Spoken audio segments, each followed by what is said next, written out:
Γεια σας. Είμαστε ο Παύλος Χατζηγιαννάκογλου και ο Βασίλης Δαγδυλέλης από το Τμήμα Εκπαιδευτικής και Κοινωνικής Πολιτικής του Πανεπιστημίου Μακεδονίας.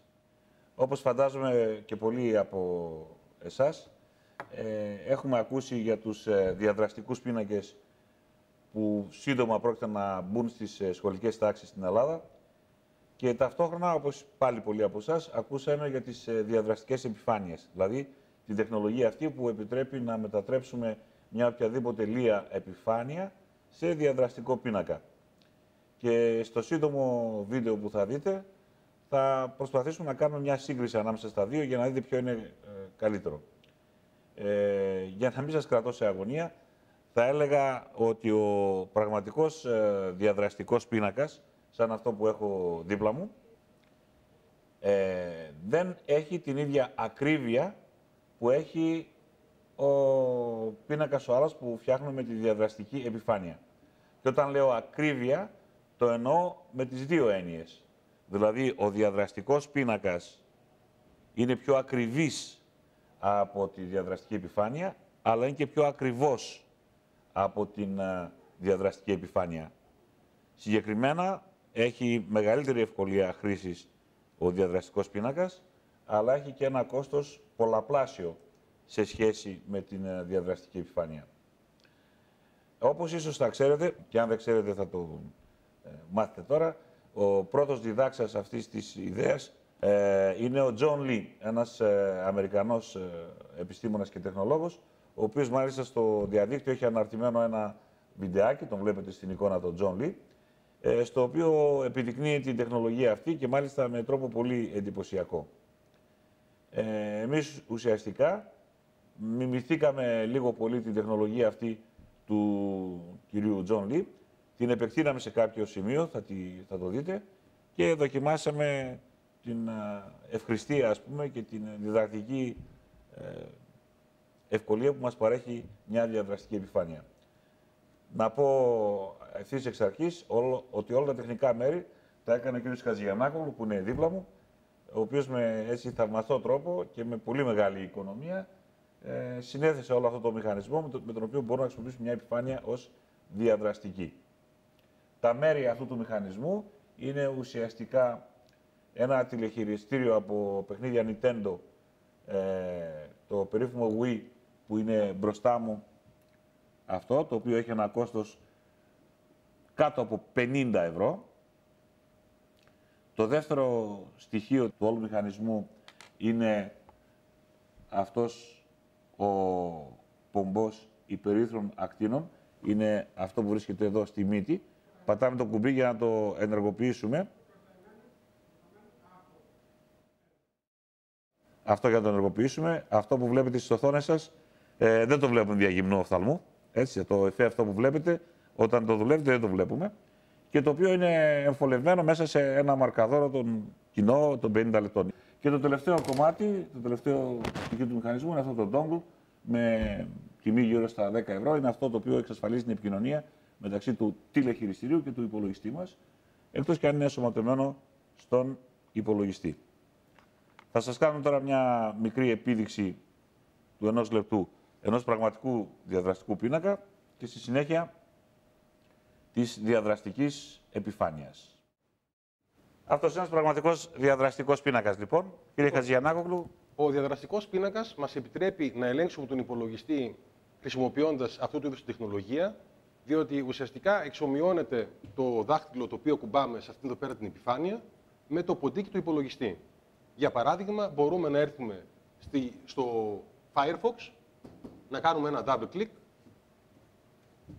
Θα δούμε ότι ο Firefox ανοίγει κανονικά και μπορούμε, για παράδειγμα, να έρθουμε εδώ, να δούμε κάποια αποθηκευμένη διεύθυνση που υπάρχει και ουσιαστικά να κάνουμε το browsing σαν να είμαστε μπροστά στην οθόνη του υπολογιστή και χρησιμοποιούμε το ποντίκι. Ένα άλλο προτέρημα που έχουμε μέσω του διαδραστικού πίνακα είναι ότι μπορούμε να σχεδιάσουμε στην επιφάνεια την οποία δείχνουμε αυτή τη στιγμή, χρησιμοποιώντας ένα από τα 4 μαρκαδοράκια τα οποία υπάρχουν. Όταν λοιπόν σηκώνω το μαρκαδοράκι το οποίο έχει το μπλε χρώμα, μπορώ να σχεδιάσω κάτι στην οθόνη θα πάρω το κόκκινο. Αν θέλω παράδειγμα να τονίσω το μπουτόν εγγραφή και ούτω καθεξής, υπάρχει δυνατότητα αυτά τα οποία έχω σχεδιάσει να τα σβήσω με αυτό το σβηστηράκι. Ουσιαστικά, σε αυτή την φάση, όπου μπορώ και σχεδιάζω πάνω στην οθόνη, εξομοιώνεται ο διαδραστικός πίνακας με ένα πραγματικό πίνακα, μόνο που είναι ηλεκτρονικός. Θα περάσουμε τώρα στην διαδραστική επιφάνεια για να δούμε πώς ακριβώς τα ίδια πράγματα γίνονται στο περιβάλλον εκείνο. Εδώ λοιπόν είμαστε μπροστά στην διαδραστική επιφάνεια. Αυτή τη στιγμή λοιπόν είμαστε έτοιμοι να κάνουμε έλεγχο της επιφάνειας του υπολογιστή που προβάλλεται αυτή τη στιγμή με τη χρήση αυτού του υπέρυθρου πεν. Κλείνουμε λοιπόν αυτό εδώ πέρα το παραθυράκι και ουσιαστικά μπορούμε να εξομοιώσουμε την χρήση του ποντικού. Πάμε λοιπόν να ανοίξουμε για παράδειγμα την εφαρμογή της ζωγραφικής. Ανοίγει λοιπόν η εφαρμογή.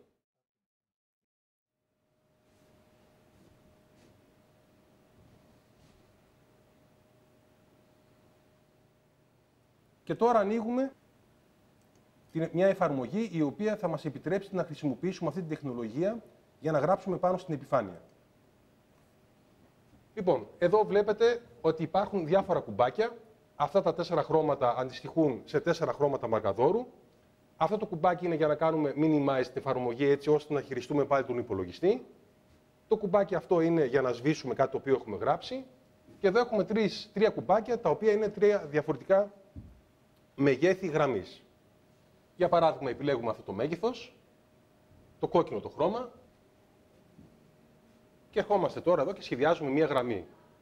Αν θέλω ένα διαφορετικό χρώμα, για παράδειγμα το μπλε, απλά κάνω ένα κλικ, πατάω δηλαδή το διακοπτάκι αυτό και μπορώ τώρα να σχεδιάσω.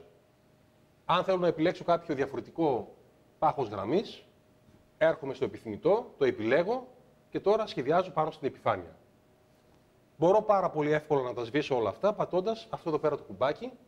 Οπότε το layer που έχει πάνω τις γραμμές εξαφανίζεται, μάλλον δεν εξαφανίζεται, σβήνονται οι γραμμές και μπορώ πλέον ξανά να σχεδιάσω ό,τι θέλω.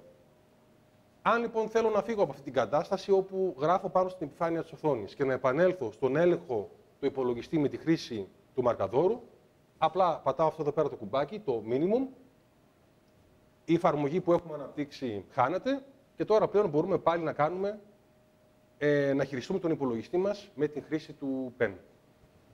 Με λίγα λόγια, αυτό ο μαρκαδόρος με τον πομπό των υπερύθρων αντικαθιστά, υποκαθιστά, αν θέλετε, όλους τους μαρκαδόρους, το δάχτυλο και κατά κάποιο τρόπο το σπόγκο, τον ηλεκτρονικό σπόγκο που είχαμε στο διαδραστικό πίνακα. Εδώ γίνονται όλα με ένα χειριστήριο, απλώς έχουμε ένα λογισμικό το οποίο εμφανίζει κάπου στο περιθώριο της οθόνης, επιλογές που μας επιτρέπουν να επιλέξουμε πάχος γραμμής, χρώμα γραμμής, το πέρασμα από τη μια κατάσταση στην άλλη ή τον καθαρισμό των γραμμών, την εξαφάνιση, το σβήσιμο των γραμμών. Αλλά η λογική είναι η ίδια. Απλώς εκεί έχουμε πολλά χειριστήρια, μαρκαδοράκια, το δάχτυλό μας, τον ηλεκτρονικό σπόγκο, ενώ εδώ έχουμε ένα και μοναδικό και αλλάζουμε τη λειτουργία του με τρόπο software. Νομίζουμε ότι με αυτή τη μικρή επίδειξη σας δώσαμε μια ιδέα των πλεονεκτημάτων και των μειονεκτημάτων του κάθε συστήματος και τα συμπεράσματα είναι δικά σας. Να τονίσω επίσης ότι το σύστημα αυτό είναι πολύ πιο εύκολο στη διαχείρισή του, γιατί αυτό που κρατάω στο χέρι, το Wii και το Dongle, ο συνολικός τους όγκος είναι ελάχιστος. Χωράνε όλα μαζί πρακτικά σε έναν όγκο όσο 2 πακέτα τσιγάρα. Ενώ αντίθετα ο πίνακας είναι και λίγο δύσκολος κατά κάποιο τρόπο. Δεν έχει δηλαδή την ευελιξία και την ευκολία της διαδραστικής επιφάνειας. Σας ευχαριστούμε που μας παρακολουθήσατε. Σας ευχαριστούμε.